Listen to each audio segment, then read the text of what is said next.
Yo, what's going on? Here we are, Boxing Source, and we just seen what happened in the main event for the top-ranked fight card in Las Vegas, as Mike Plania was able to get the majority decision win over Josh Greer Jr., scoring two knockdowns in that particular fight, one in the first round and one in the sixth. To give Josh Greer his second loss of his professional career. Josh Greer was a up and coming and near like top contender, therefore a world title. But man, he got caught. He got caught in this particular fight, and he wasn't able to recover. He wasn't able to recover from the pinpoint punches and the timing of Mike Plania within particularly the first half of that fight, or pretty much up to 6 rounds in, and that kind of, did him in as, Josh Greer had to come back in order to get the fight to the point where one judge had it, supposedly even. And with it being even with the two knockdowns, that means that judge had Josh Greer up 6 rounds to 4, pretty much around 6 rounds to 4. So, right? Because the scores were like 94-94. And I'm like, man, that's like really bad that they were able to, have the thing at 94-94, with Josh Greer having 6 of those rounds. You didn't really see Josh Greer really do much of anything until that tail end of the particular fight. The 7th and 8th rounds, he was taking the fight to Mike Plania, pretty much smothering up Mike Plania, because once Mike Plania pretty much like had things with spacing, he was able to get off his combinations. He was able to get off his left hook. He was able to come in with the combinations that repeatedly landed on Josh Greer. And that was something where you had, Josh Greer, have to, work on his defense, because his timing was just completely off in this particular bout. And, the past few fights that Josh Greer had, man, he had a lot of issues, trying to put things together, put punches together. I was pointing out multiple times that Josh Greer had his, his activity, his punch activity, be less and less in his last few fights, and that it didn't, come out to a good overall performance by him in those fights.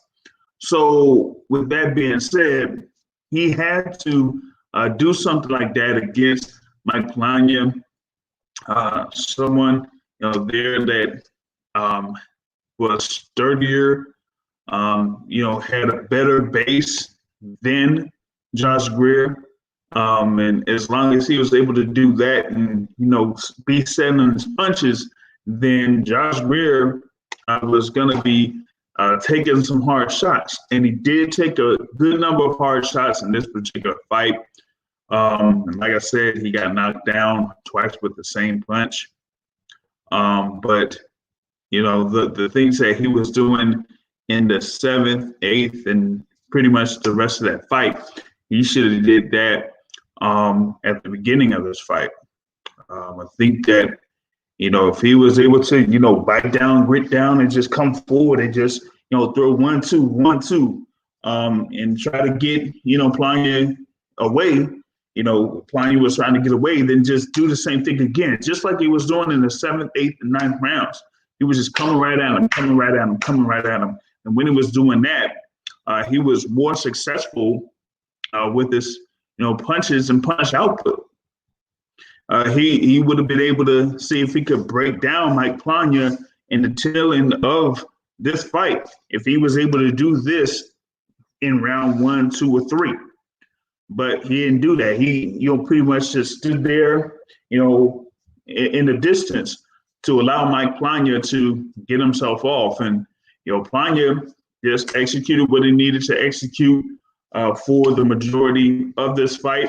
And that's how he is able to get the win to become 23-1, where Josh Greer Jr. falls to he will be 22-1 as Josh Greer there. That's what he's going to be, while Mike Plania gets his 24th win of his professional career. So I think they pretty much match these guys up fairly well. That you got this particular matchup as the main event. This is, kind of like was different than the other 2 main events that we've had so far. The one with Shakur Stevenson, where he blew out Felix Caraballo, and then the one on Thursday where you had, Jesse Magdaleno against, NFL Vicente. That was a foul-filled fest there. So this particular main event was, good in that you got, there, first round had a knockdown, 6th round had a knockdown. You thought that there may have been times when Josh Greer would have been in trouble, but he was able to bite down, grit down, and be able to take the punches for the rest of the fight, but then adjust in the 7th round to be much more successful than he was from round 1 to round 6. So, if he was able to, incorporate that particular strategy at the beginning of the fight, would have had, more success in this, and maybe would have come out with a decision victory that would have put him, in contention to compete for a world title at the bantamweight division. But with this loss, that sets him back big time. And I know that there's, some people that have been very disappointed in Josh Greer Jr. in this past few fights and didn't think that he really had the goods in order to compete for a world championship. Match him up against Mike Plania, I guess we see that is the case, that he's not ready for a world title level at this particular point. So now we have Mike Plania as a victor. Like I said, he goes to 24-1. Josh Greer suffers a 2nd loss of his professional career. So there's that. Just wanted to, go through this thing here for a little bit. I think I'm gonna just do around like 30 minutes or so to see if unless someone else joins in. But just wanted to, go through, most of the card. Every single fight on this card went the distance, man. Like, that was something there. Like every single fight on this card went the distance. The first fight that was a co-feature, the other fights that were, there, that, I didn't expect it to go the distance. The Bobby Mamanov fight against Cameron Krill, that went, the distance. The Hector Perez Juan Torres heavyweight fight was, went the distance. The Segniashvili, or whatever they said his last name was, against Jones, where Nicholas was just throwing power shots pretty much through the whole fight, and Isaiah Jones was able to take all of those. And oh man, that the co-feature bout, or the first bout, Giovanni Santillan versus Antonio DeMarco, man. Like, come on, man. Let me see if I could bring this person in. He's not quite using the proper logo. I guess he didn't like it that much. But here we are with the president of the Deontay Wilder fan club and the president of the Clarissa Shields fan club, Mr. Matthew Brown. What's going on, man? DeMarco got robbed. He got robbed. Man. DeMarco was styling on the dude. He was styling on him. Well, he wasn't the house fighter. So it is what it is. I don't know how you can find 6 rounds to give. So what was his name? Centillion? What was this guy's name? Santillan. Oh God. He was trash, by the way. Man. Like, he is definitely the definition. Straight sanitation. Yep. Garbage. I turn like doorknobs. That's what he was, man. No special effects, nothing, man. I was like, this guy's trash. My goodness. It was just horrible. Like, I was like, oh, well, let's see what this guy could do against a veteran, and Antonio DeMarco. And they were like, oh, this is his big moment. I mean, he's trying to become a title contender, so to speak, 25-0 and whatnot. And oh man, he wasn't doing jack against DeMarco, man. DeMarco was just like first to the punch and everything, throwing combinations. Anything that Santillan threw really didn't do that much. I'm like, come on, man. That's not well, a good this look, means. Man. You know what this means? It means Terrence Crawford found himself his next opponent.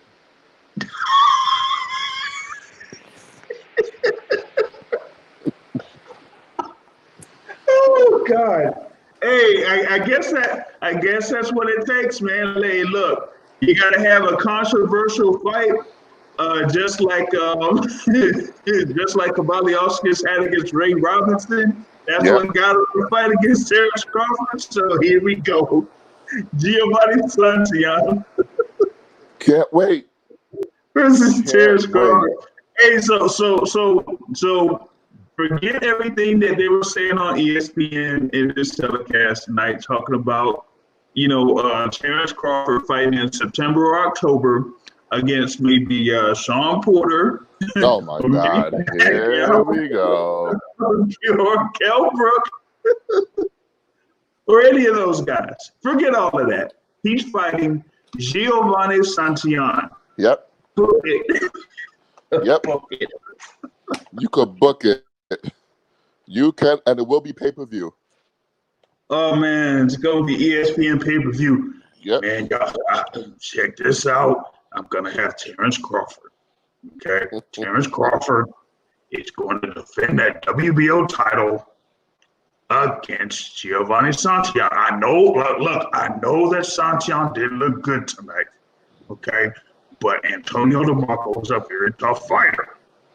Yep. And when you have a very tough fighter on there, that is what's going to happen. But look, he's going to make a great fight once he faces Terrence Crawford, the WBO welterweight champion. And I know that he is the best pound fighter, but this is who we got to have to fight him. All right. We can't have Sean Porter. We can't have Keith Thurman. We can't even put Manny Pacquiao in the ring. Yep. And then Crawford's going to lose. They're going to screw him out of the belt because he is starting to speak out a little bit. So now it is time to lift that title from him. But here's the thing, though. He's the one that signed that extension that puts him under Top Rank for 2 additional years starting around this time. So he's still under contract to 2022. Well, that's not his fault. That is his no good manager Brian McIntyre. Hey, wait, hey, whoa, hold on. I just hit up Bomac a couple days ago, so I was gonna try to. Oh, what I meant to say is he has an excellent manager. They just made an error in They judgment just in made this a situation. mistake. A Yeah, small mistake. yeah. Well, it's Bomac. It's nothing small with Bomac, but these guys fucked up. They fucked up, Oh, man. good. So yeah, so like I said, man, Giovanni Santillan, look forward to him being lined up for Terrence Crawford Yep. around September, October. I mean, it's not like Terrence Crawford is gonna sit out for the rest of the year, saying, you know what, I'm good. I don't need to fight for the rest of the year. We'll Oh see. man. Yeah, you said he's like, yo, hey, if it comes to it, I'll sit out for the rest of the year, man. If y'all can't pay me, man, y'all Yeah, gotta that was pay me. crazy. I But was like, what? honestly, he's right. He's 100% right because ESPN has the ESPN Plus app, which means if they really wanted to, they could put Crawford on ESPN Plus pay-per-view, where they would not have to share 50% of the revenue with cable and satellite providers. Yeah, So yeah, they could. there's no reason for him to take a pay cut. Bob Arum and Todd DeBuff needs to stop being lazy and fucking promote. Carl Moretti too. Carl Moretti. No, fuck him. Fuck him. Fuck him. Nobody cares about Carl Moretti. Please. These guys need to stop being lazy, do their fucking jobs, and promote. Find a way to make money. Be more creative. Like, I don't get it. Like they dropping the ball on this one, but I mean, sometimes this is how it be going with Top Rank. Only with certain Especially types when of it comes fighters. to specific fighters, yeah. So, Mm-hmm. but it looked like they having their hands full with these so-called fights. Because I mean, look at what they're doing now. They basically have to fill out their their TV schedule because ESPN gave them such and such amount of time slots for the Yeah. year. So they got to fill them up, whether it's delayed or not. So for folks that are watching this stuff right now, this is what we're getting for the time being because they have to fill up those Garbage. those time slots with the garbage. Straight garbage. Straight garbage. Man. So, hey, shout out to YSM Sports Media. He says, who is going to buy a Crawford fight? It'll make you buy a pay-per-view. Like, what's going to be a pay-per-view? Porter. Like, why are they playing around? Have that fight between Terrence Crawford and Sean Porter. Make that fight. That is the perfect fight for Terrence Crawford. That's the fight that Terrence Crawford could get a sizable amount of money in the purse to fight Sean Porter. And not only that, how would Terrence Crawford be able to fix his lips to ask for 50-50 versus Errol Spence if he's either sitting on the shelf or fighting a nobody generating no revenue? No revenue. Come on now. Come on, man. You can't have an and I pretty much hinted at this earlier. I'm like, you can't have Errol Spence on one side had already fought Sean Porter, is about to fight Danny Garcia, and he could be lined up to fight Manny Pacquiao. And you're not fighting anyone near that level yet. So That's the thing. But there was another suggestion that I had for Terrence Crawford, and that is Keith one time or one time Thurman. Um, I mean, it would be a good build up. You know, Keith talks a lot of trash. You know what I mean? So, but you know, the thing with Keith is a little bit of a he's kind of tentative. So Whoa, whoa, it whoa, would whoa, be. whoa, whoa, whoa. No, no, no, no, no, no, no, no. You think you would try to be a little bit more aggressive against Terrence? Absolutely.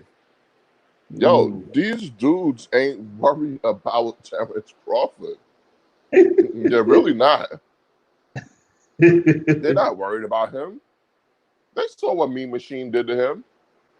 Come on, man. Ain't nobody stupid.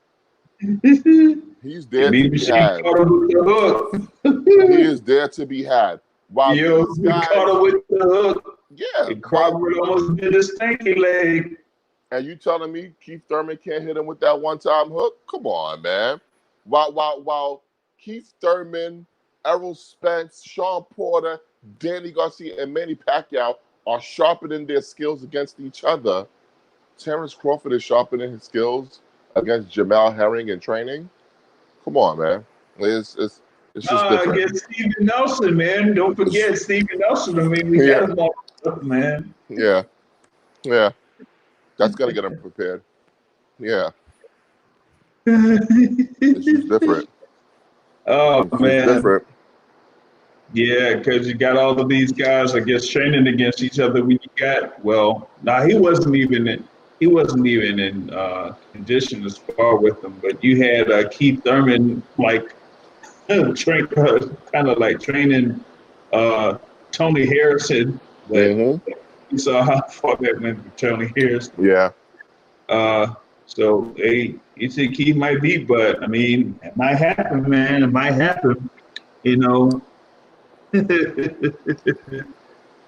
just But gotta come correct with the money. right, but they ain't coming correct with no money. Pay per view or no pay per views, they ain't coming correct with no money, man. Yo, this fight card though, like, oh gosh, this reminded me of like the first card that they had, where everything was like drug and drug, and it was going on and on. I'm like, come on, like, yo, who is the matchmaker, man? Like, how do you have these type of fights together, man? And I said, remember, we were talking about the thing about Michaela Mayer, right? Yeah. And I said, look, y'all got to have some type of backup fights out there, but something to like say, hey, this fight ain't gonna look too good on TV. Let's just put it over to the side and then put something else in. You know what I mean? Yep. Hey, the DeMarco fight was good, and I don't care Yeah. what that coon Tim Bradley says. Those two heavyweights, that was a good scrap. I don't give a fuck what nobody say. That was good. I know I you enjoyed say that. I enjoyed that one. Oh, but yo, come on, Tim Bradley, man. Yo, I'm sorry, I said it. Yo, he's the Booger McFarlane of commentating for boxing. Come on, man. Yo, I that told was you, horrible. he's the dude from Pootie Tang, where every time they'll say something, he'll come in at the end and say the same damn thing. He was like, they was like, wow, this club is so packed, it's exclusive. Not even Ann can get in. And then here comes Tim Bradley. Oh, this show is exclusive. Like, what? What the fuck? Yo, we had that thing in that last part of I think it was that heavyweight fight. It had a punch in the back of the head. Oh, yeah. Like, yo, like nobody knows what that is supposed to be. He's like, that's called a rabbit punch, and it's illegal. It's Okay. a foul in boxing. Like, duh, bro, come on, man. Like, yo, this isn't like the first fight that people in history. Come on, man. Like, you know who Tim Bradley is? You ever seen the movie? You ever seen the movie Kindergarten Cop? Yeah. He's the little boy. Boys have penises and girls have vaginas. I'm like, oh, okay. like, all right. Yes, we know. Like, We know. Okay.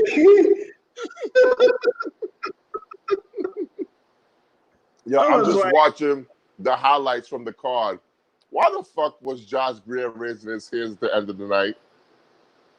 Like, nigga, man, you lost. Why would you raising your hands? You lost, bro. Like you lost, bro. Like I said, man, like the stuff that he was doing in the 7th and 8th rounds was what he was supposed to be doing, you know, at the beginning of the fight. It kind of like showed that he didn't really scout his opponent.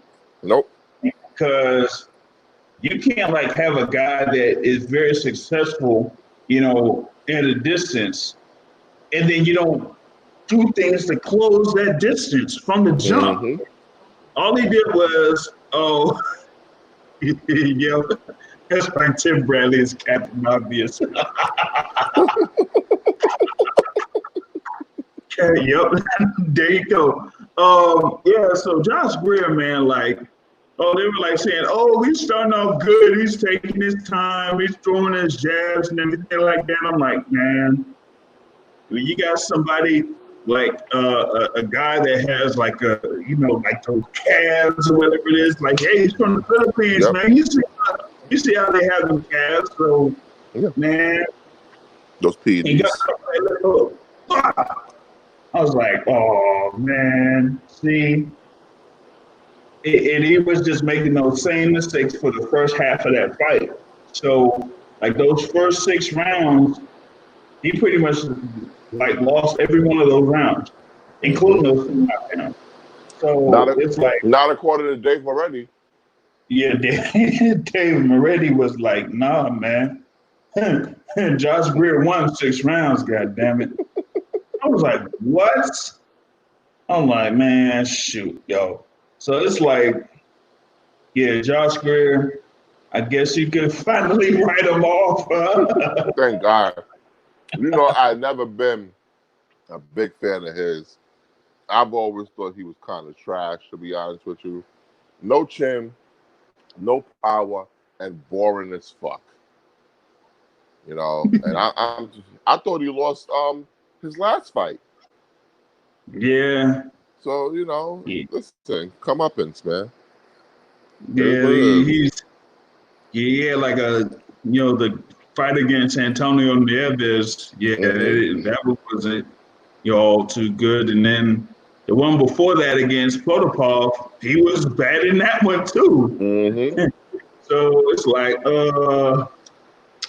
yeah, y'all might as well just just put him over to the side. YSM, hey YSM, you can tell Bo that Chicago took an L.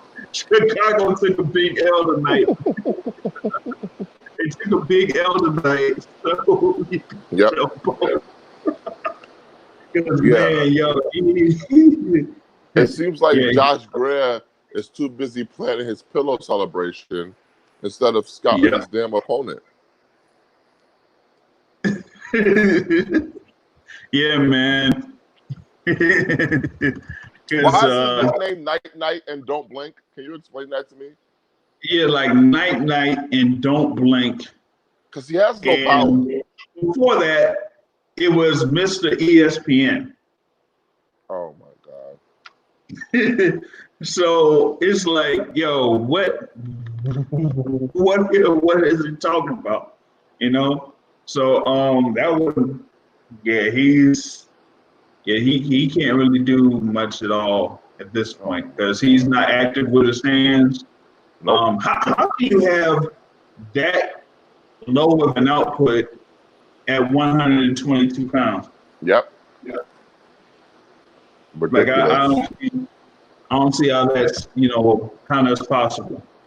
So I'm like, I could just cancel all that out. And he wanted to fight Casimiri, he wanted to fight that. Casemiro? Yeah, he got his ass knocked out. Oh, he would have got sparked. He would have got sparked. Yeah, he would have got flattened. He would have got flattened in that one, man. He definitely would have got flattened in that. That would not have been a good look for him. He might as well have just waited it out for that shoot. He would have just had that in the way Casemiro fight happen, and then some things, man. It said Plania said Greer underestimated him, man. But that's that for Josh Greer, man.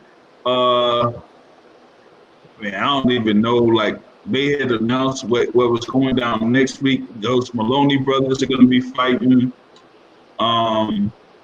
You also had the WBC super featherweight champion, the guy that won't face Jamel Herring, Miguel Burchell, who'll be in action. They're gonna have him in that lightweight. What is this thing? Who's fighting on Thursday? Yeah, who's fighting on Thursday?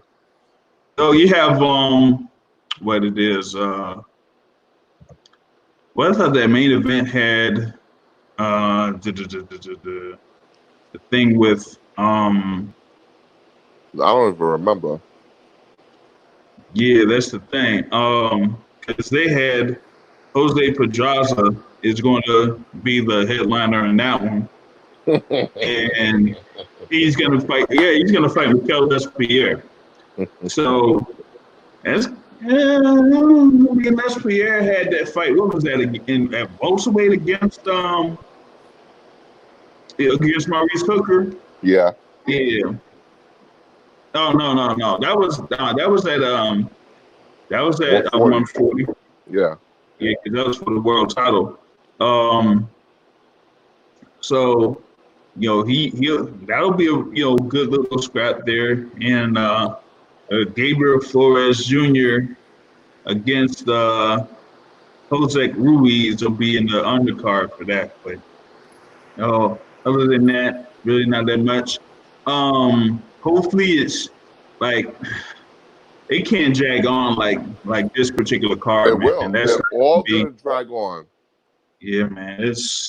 They're all gonna drag till past 11, which is fucking ridiculous. Yeah, that's horrible. Yeah, that can't work because that's how you're gonna lose viewers. You're gonna lose viewers that way. Of course I don't follow UFC, but I'm betting that they kind of transition from one fight to the next much quicker than this. Yeah. They have to. And it's in the same city, if I'm not mistaken, where they had a few of those cards. It was in Las Vegas. Yeah. So they're under the same athletic commission. You know what's pissing me off about the ESPN Top Rank broadcast? Every 5 minutes, Joe Tessitore, Mark Kriegel is explaining COVID-19 and what are they doing? We're wiping down the ring between every fight. We're taking I don't give a fuck.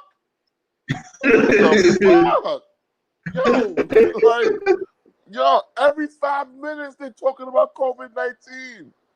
We want to be distracted. Y'all could come up with some stories or anything like that, some more talk about, Tyson Fury or Terrence Crawford. Say something. Say something about Gerardo Ramirez. God damn it. Or if you're gonna keep talking about COVID-19, at least tell some conspiracy theories. Talk about the 5G towers. Talk about They know what they should have talked about. They should have talked about Mayor. That's what they should have talked about. You see how they mad quiet about that? They're mad quiet about that. They said, "Oh, yeah, she tested positive for COVID-19, and then she goes home and gets tested again, and it's negative." And they need to talk about the Irish mob boss. That's they ain't talk about that. That's what they need to talk about. How you a Disney company and you doing business with a guy that killed a minimum of 18 people? Like what? Well, it's a Disney company, but that same Disney company just had a couple of people that worked at Disney will be arrested for. Oh no, I won't go into. I won't go into all that. I won't go into all of that on Oh this shit. particular. Hey, I'm not Where's my gonna do Twilight Zone music? Here comes Conspiracy it. JR. Hey, hey, be like Robert Stack of Unsolved Mysteries. And we're so. Oh Hey, my gosh. yeah, I but can't yo, hey, believe it. they dealing with, that guy. I'm like, oh man, that's not a good look for y'all, buddy. It's not. It's not. It's not. And I see that a company in the United Arab Emirates already cut ties with him, and the who is that? The embassy. They're looking to deport him. So who knows what's going on with him, man? I don't know. Maybe it'll end up like that. What was it? That boxer, Kurt Seed said. Hey, kind of good feedback. Yeah, he might end up like him or something, All man. right. I don't know. Yo, Yep. yeah, that's wild. Yeah, that is wild. But like, I mean, this card was. I mean, other than like waiting for that main event where some people thought that this was going to happen. Yeah. What they said in the opening of the show, I'm like, oh man, yo, Greer's not gonna be. It's not gonna look all good for Greer. But I thought Yeah. that, And the betting yeah, line came yeah, that's down what it a said. lot. A Yeah. lot. So I was like, oh, well, he's not. Yeah, he ain't gonna look all too good in this one, man. And Yep. that's exactly what happened. So Speaking of not looking good, have you been following what's going on with Jojo Diaz, Tevin Farmer, and Chris Mannix? Chris, is that like the zone or whatever it is? Mhm. Chris Minix. So Chris Mannix reported that Oh, Jojo Diaz is trying to back out of the Tevin Farmer rematch, right? And, and Jojo Diaz answered him. He was like, "Yo, this is bullshit. This is false. Who are your sources? Why are you lying? Why don't you be a real reporter?" And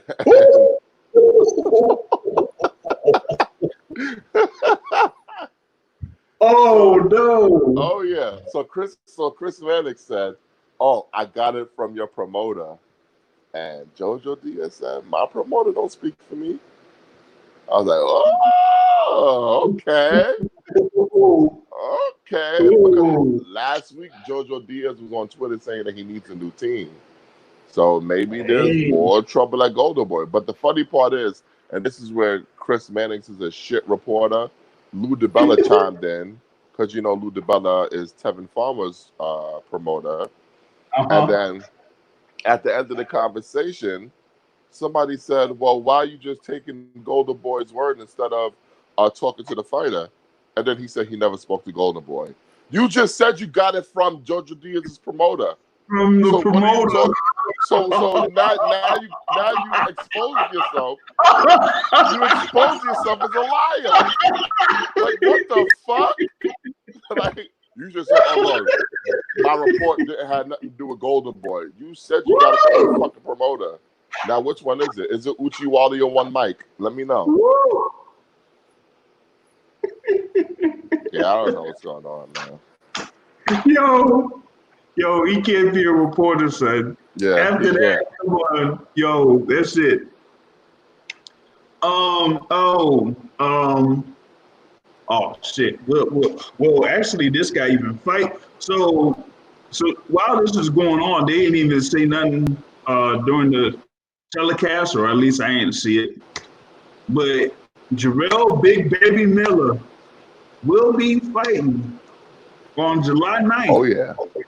against Jerry Forrest. Woo! Jerry Ford, like how Oh, many is it Jerry fights? Forrest? Hey, I don't know, man. Yo, you sure this fight gonna happen? Cause it might be a Jerry Force curse or something. Yeah, Because every he's time the one Jerry that Force fought gets Jermaine involved Franklin, in right? having a fight this year, the fight don't happen. Hey man, the fight will happen, and I'm looking forward to it. Listen, I love me a sloppy heavyweight fight. I like that. Oh, I oh can't wait man, for that. And Jerry Forrest, he did pretty good against Jermaine Franklin when they fought. yeah, yeah. But So yo, hey, well, we'll see, man. Like, yo, July 9th, and yo, like that's gonna be, yo, I guess that, you know, feature bout. They have like something with Oscar Valdez against Jason Velez. It might be for July 21st. that's a trash fight, by the way. That's Top yeah, Rank another is putting out straight a garbage. lot. Yeah, I'm like, yo, Straight they got it. Like, I don't garbage. understand it. So you mean to tell me that you're going to have all of these slots that ESPN gave you? They gave you the opportunity to say, hey, we got these open spots since there is no major sports going on, other major sports going on right now. Yep. We got these time slots for you to have your fight cards. Do what you do and rock out. Nah, they just want to put in these fights against, with these bad matchups. That's not cool. Like Av- why are averaging why are these under, people yep, doing averaging stuff? under 400,000 viewers every single show so far. I don't think it's even making 350 unless if Yeah, it's a peak. I think It's Stevenson averaged 397, if I'm not 397. mistaken. Okay, But that was the highest. Everything else yeah. is in the low Low 300s. 300s. Yeah, Like low three. what? Yeah, 315 for Thursday, and like for this one, I think it's gonna be around that same one. And But if what but happened if it's to lower, everyone starving for boxing? I thought everyone's starving for live sports. Live sports, you need live sports. Nobody wants to watch shit. yeah, that's the thing. You can't you can't like think that just because they're hungry don't mean that they won't eat everything or anything. Nah, Exactly. that ain't how it works. Exactly. So so this is like you're just opening the door for other promotions or networks to have cars that might not be that much better, but they're much better than what you were putting up, Yep. and that's not going to be a good look when you try to get stuff, fully going. Like fights like Joe Smith Jr. versus Eleider Alvarez should That's a good be, one. That's a good one. like around this month. How come he couldn't have that for this month? Like, what was the Eleider Alvarez and them? Well, Joe And it's Smith not was it's not in expensive. January. It's not expensive to make. Not It's not expensive an to make. expensive fight. Come on now. Like Joe Smith fought in January, so it's like he could have fought again, But Yep. nah, y'all wanted to hold off on that particular bout. Like, come on, man. Like, I mean, it's like they want to hold off for most of these fights until people are able to attend. But some of these fights, like for some of them, you end up losing money by waiting until having fans in the stands or whatever it is. You end up losing money by trying to hold off fights until that particular point, Mm-hmm. then having it to where you could have these type of fights. No fans need to be in attendance. You're not spending that much money up front. All you got to do is be able to pay, your fighters up front and just knock out. And have the networks pretty much cover your tab. You Yep. pay the fighters and have the network cover your tab, and that's it. Exactly. But they want to wait until having these fighters and there with fans and having the fans and some quote unquote social distancing things and whatnot, like that's not going to completely work, because my thing is it's going to be like, what if the promoters say, okay, we could have the fans in, but the stadium says we could only have such amount of fans. Like, have like, let's see, like a venue that seats like about 15,000 total, but they only allow like 5,000. How's that going to work for y'all? That's true. Y'all, You make a great point. Are the stadiums going to work a deal where they say you could have the whole arena, but you only pay, a certain amount of fee to reserve it? Like, this isn't something to the point where they want to pay off for site fees for these price to be held. Nah, because they're not going to get anything off. Well, what they could do is they can alter the seating chart so that you can observe social distancing, but you charge more per ticket, and maybe you include people bringing food to people at their seats. Make it a whole experience. Well, they're going to have to do that. They're increasing the price because... Yeah, that's what I would do. Make it a whole experience. Yeah. They like how they have the movie theaters now. You can have like... Yes. Not nachos. But they have like when I was like watching Wilder Fury 2, I had like cheeseburger macaroni or something. You know what I mean? Exactly. Like that is how they should do it, man. Not these basic ass hot dogs. Yep. Stale ass nachos. That's how they should do it. Yeah, but they should kind of like do it like that, man. Give it added incentive for fans to come to these fights, because they can't be waiting it out for, like, we can't be waiting until, what is it going to be, like October or November for at the earliest Lomachenko versus Lopez or anything like that. Like, you can't. But here is the first thing that they need to do to make it an experience. Make a good fucking fight. How about that? That's the first thing you do. Make a good fucking fight. Start off with that for an experience. You know what? And here's the thing with Top Rank in particular. I'm gonna just put Top Rank in it as the example because they're the ones that are putting the fights out. Like, they could have tried something to like restructure the deal with ESPN and say, instead of having all of these time slots, just have limited slots available and make the better cards from the slots that you have, instead of having this thing do as it is. Because remember, there were a good amount of people that criticized a certain other promotional company for spreading out their fight cards and having mismatches at the main event. But now you're seeing it here with Top Rank. And that should be one of the main complaints for them, is that y'all are having all of these cards, but these main events ain't good. The fight cards as a whole ain't good. So scrap all of those cards and just limit the amount of cards that you have and make the best fights with what you have on the time slots. From, I don't care if it's like August or September, just from September up to December, make the best fight cards you could possibly make instead of stretching everything out. Exactly. But you see, PBC is coming back with a mandatory fight with Jamal James.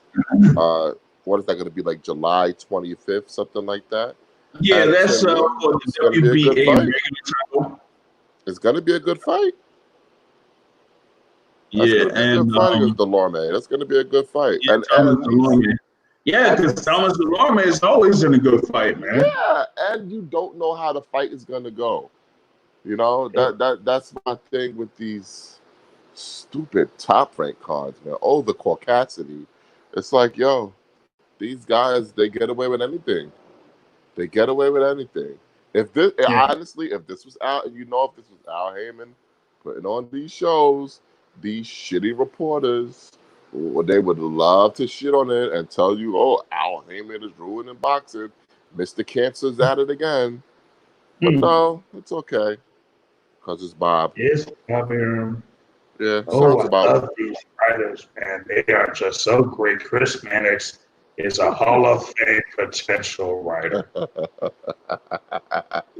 I can't wait to follow this JoJo Diaz thing some more, man.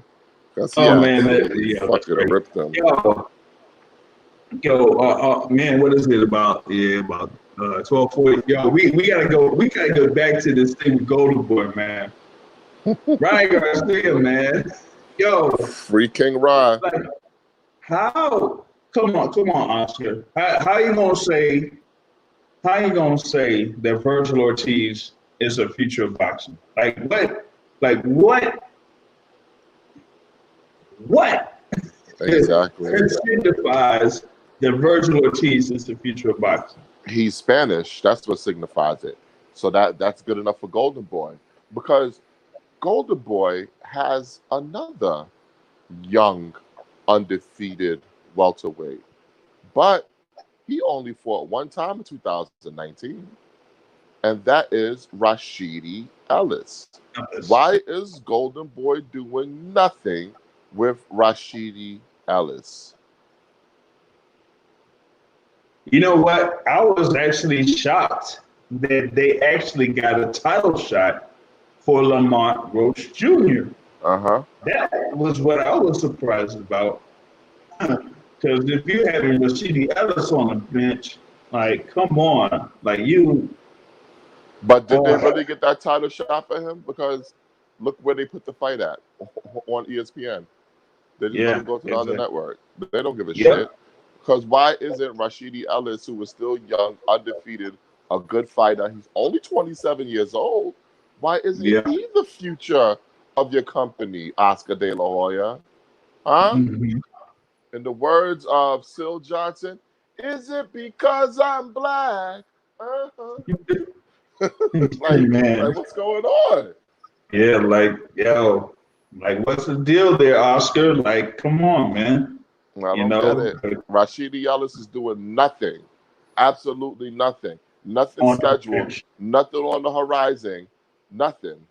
And another thing about Golden Boy, why did they have to cancel the entire July 4th card just because Ryan Garcia wasn't going to fight on it? Why? They could have put anything on. I mean, they usually put anything on the Golden Boy cards anyway. So. Exactly. You couldn't pay Ryan Garcia more than $200,000, really? More than $200,000 for a fight that he, even if you're being like very conservative, there's no way he's gonna attract less than 200,000 people. Okay, at 1999, that's about $4 million. So you're trying to tell me that you blew a $4 million thing for the zone over a couple 100,000? Something bigger is going on, and we just don't know about it yet.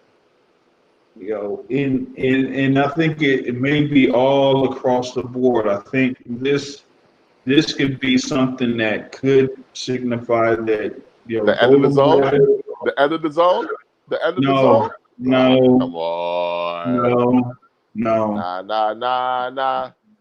The end of Golden Boy. Hey, goodbye. You can't say that the zone is done. They haven't spent any money. It is. What did Adrian Broner say? Take the L out of lover. It's over, brother. It is over. Goodbye, the zone. They will be fine. They haven't spent any How? money yet. How are they gonna be fine? Tell me how. What money have they spent?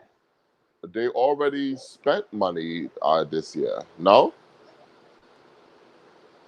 they spent a few million this year. A few out of what? How much was that card with Jesse Vargas and Mikey Oh, with Garcia? Mikey Garcia, that was probably what? At least 13, $14 million. Because Mikey What? got 7, Jesse Vargas Mm-hmm. got 4.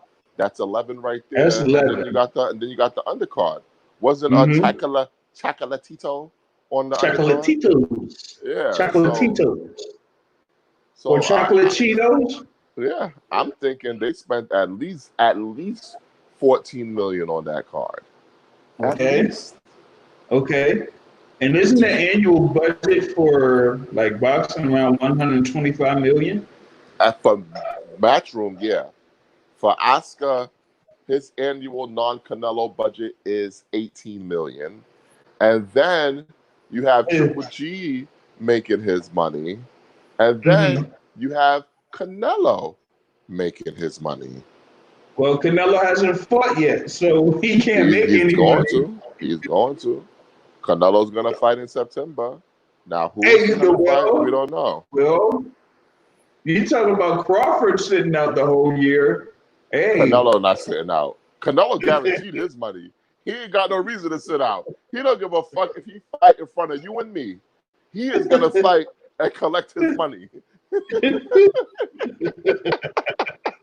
I guess he will end up fighting Anthony Durrell. I want to see him fight Plant. I want to see him fight Plant. That's what I want to see, man. If Plant gets more than $5 million, then yeah, that may be possible. But I just like I don't see like Plant having a fight of that magnitude, going ahead with the fight against Canelo and not get paid. If I'm Plant, just give me 4 or 5 million and that's it. 4 or 5 million, I'm good. Because you have to understand. First of all, Caleb Plant is a white boy. Okay? He is a white boy who has street credibility. Street credibility? Yes, he does. I don't know. I don't know about that. Listen, no. Black people love Caleb Plant. I know a few that don't. Yeah, maybe not the certain few because of that. Because I know that. Maybe not a couple people down in the South don't like him, but for the most part, black people fuck with Caleb Plant. He's invited to the barbecue. So my whole thing is, if you're Caleb Plant and you beat Canelo Alvarez, you might be able to turn yourself into a big revenue driver.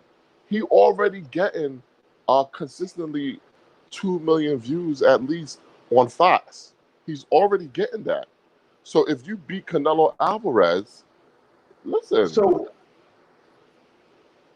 yeah, but the thing is that 2 million views on Fox, though, he could use that as a negotiating, tool. Because he's like, yo, like who else is pulling that? The Charlo brothers pulling that? Is David Benavidez pulling that? Like I don't know, man. Well, to me, he needs to figure out what the maximum offer these people are gonna make, and he needs to take it. Somebody has to make their career with Canelo. If it's Caleb Plant, Callum Smith, Billy Joe Saunders, you got to take the fight, even if you're taking a little bit less money than you were expecting. This is Canelo. Come on, you think Maidana, who Floyd made 32 million, Maidana made like 4 million. You think he's crying about that decision? No, he's living fat and happy in Argentina. Like, come on, you gotta take these chances. Well, here's the thing: they should pull a Canelo to get a fight with Canelo, Because Now, what do when you mean by that? Canelo fought Floyd, he took what, $3 million, $4 million base Mm-hmm. for that Floyd fight, or what, about $5 million or so Mm-hmm. for the solo fight. Like, he was willing to do that. So I guess But these guys are one of not those willing to guys. do that, and I don't get it. Yeah, These guys are not willing to do that. yeah. It makes no sense. Caleb It's, Plant, it's, take the fight. Come on, you're a white boy, man, in America, and you got cred with the black people, man. You could be screaming Black Lives Matter when you in the urban city, but when you back down in Tennessee, you could say all lives matter, and nobody will know the difference. Come on, man. You could be he could be a big star. I'm telling you, he could be a he big star. could. They talking about he's a white Mayweather. Yeah, he could be a big star, but he has to take the Canelo fight. He's not. I'm telling you right now, he's not going to become a big star by fighting Benavidez. He's not. I'm sorry, Benavidez. I love the kid. He's an excellent fighter, but Mm-hmm. he can't draw outside of Phoenix. Right. So you need to take the Canelo fight to get that rub. Get the rub, Caleb Plant. Don't only get the rub from your wife. Get the rub from Canelo. Come Yeah, on, man. that pretty much has to be his route, man. Is that he got to go ahead and just take the go for the gusto with that, man, Mm-hmm. and do that. So Absolutely.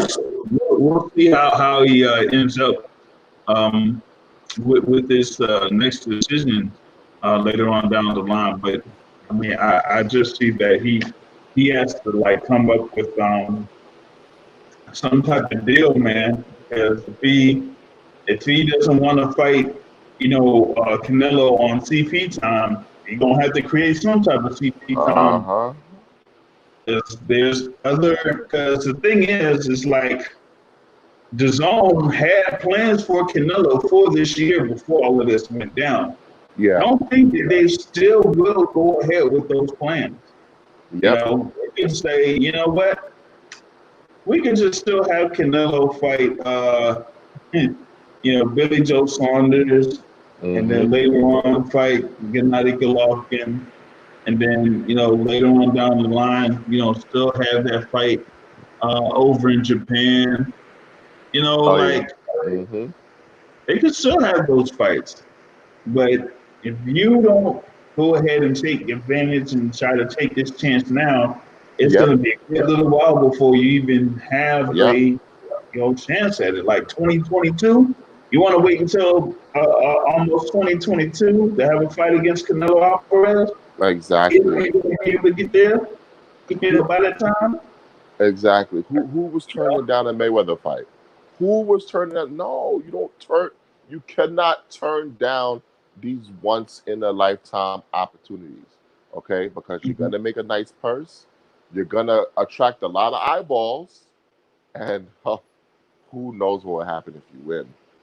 If you are the one to beat Canelo Alvarez, oh my Mhm. God, I don't Yep. understand these guys.